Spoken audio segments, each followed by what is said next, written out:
Bismillahirrahmanirrahim. Bismillahirrahmanirrahim. Assalamualaikum warahmatullahi wabarakatuh. Iya. Apa kabar anak soleh-solehah semua? Bagaimana kabar kalian hari ini? Semoga kalian semua sehat dan selalu dalam lindungan Allah Subhanahu wa Ta'ala. Jangan lupa untuk selalu menjaga 5M. Mencuci tangan, memakai masker, menjaga jarak, menjauhi kerumunan, dan mengurangi mobilitas. Oke, pada kesempatan hari ini saya akan menyampaikan materi pendidikan agama Islam kelas 3, yaitu materi tentang sholat. Ya, tentang sholat. Anak-anak ada yang tahu? Sholat itu termasuk ke dalam rukun apa? Iya, pintar. Sholat itu adalah termasuk ke dalam rukun Islam yang ke berapa? Pintar. Yang kedua. Sholat adalah rukun Islam yang kedua. Dan ada yang tahu hukum menjalankan sholat? Sholat itu apa hukumnya?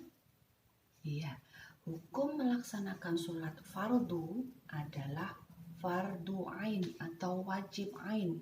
Artinya, sholat itu wajib untuk dikerjakan tiap-tiap orang. Tidak boleh untuk diwakilkan. Ya. Nah, kemudian ada yang tahu tidak apa toh itu pengertian sholat? Ya, sholat itu adalah rangkaian ucapan dan perbuatan yang diawali dengan takbiratul ihram dan diakhiri dengan salam dengan syarat-syarat yang telah ditentukan.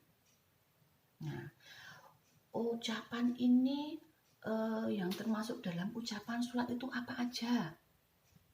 Bacaannya apa aja? Ya, ada bacaan surat Al-Fatihah, ada bacaan surat-surat pendek, ada bacaan iktidal, ada bacaan ketika ruku, ada bacaan ketika salam, dan lain-lain. Kemudian yang termasuk gerakannya apa aja atau perbuatannya? Contohnya adalah gerakan takbiratul ihram dengan mengangkat kedua tangan. Kemudian gerakan ruku dengan membungkukkan badan. Kemudian gerakan iktidal dengan berdiri dari ruku dan yang lain-lainnya. Nah, semua itu termasuk dalam perbuatan sholat.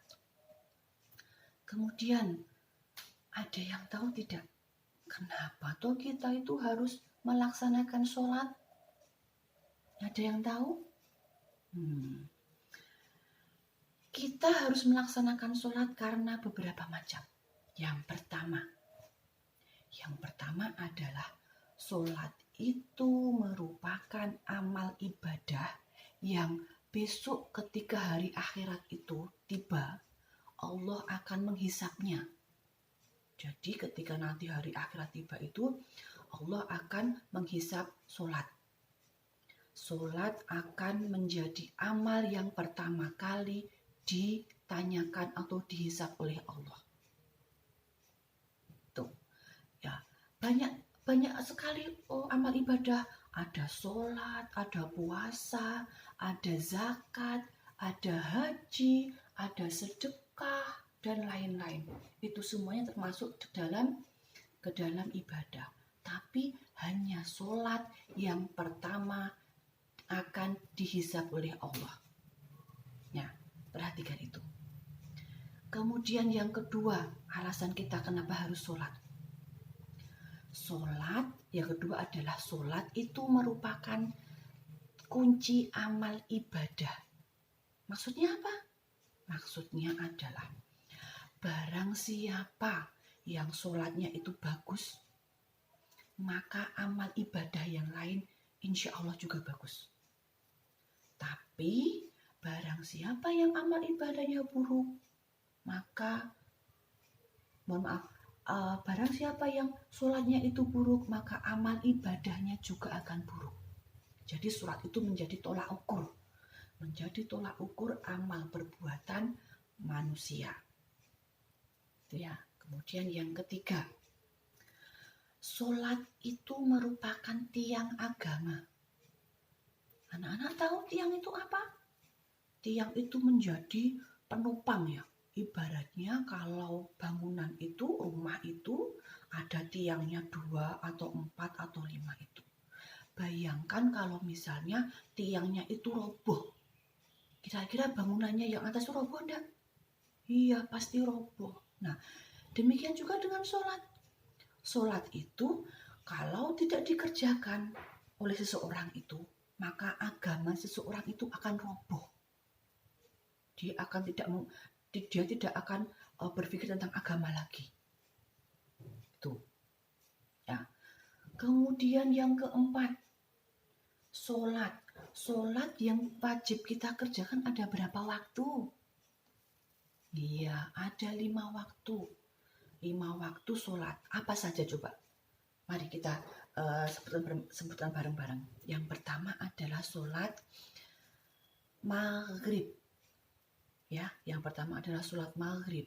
Yang kedua adalah sholat isya. Yang ketiga adalah sholat subuh.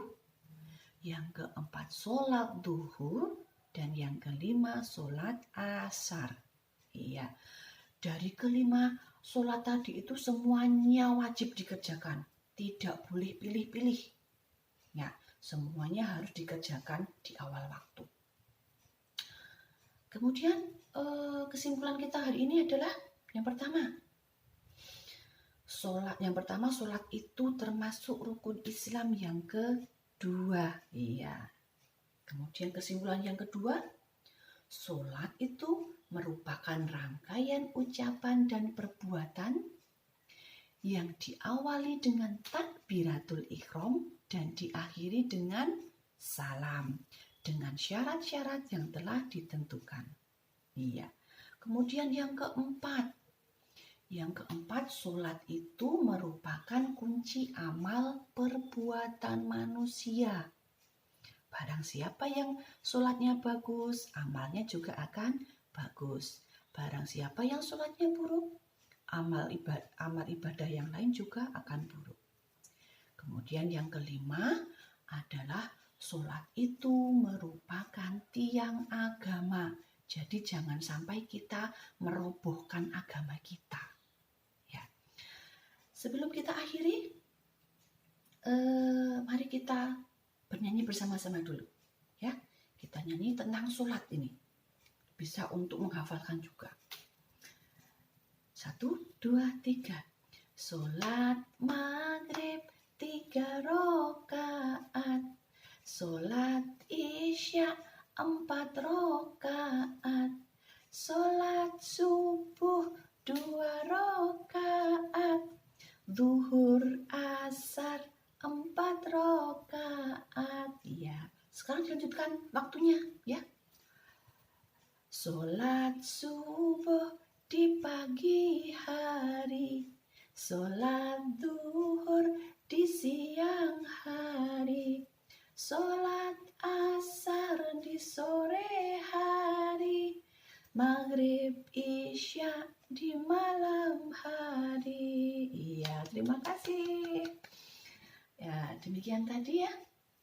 Demikian tadi uraian materi dari saya tentang sholat. Semoga dapat bermanfaat. Jika ada kurang dan lebihnya mohon maaf. Wassalamualaikum warahmatullahi wabarakatuh.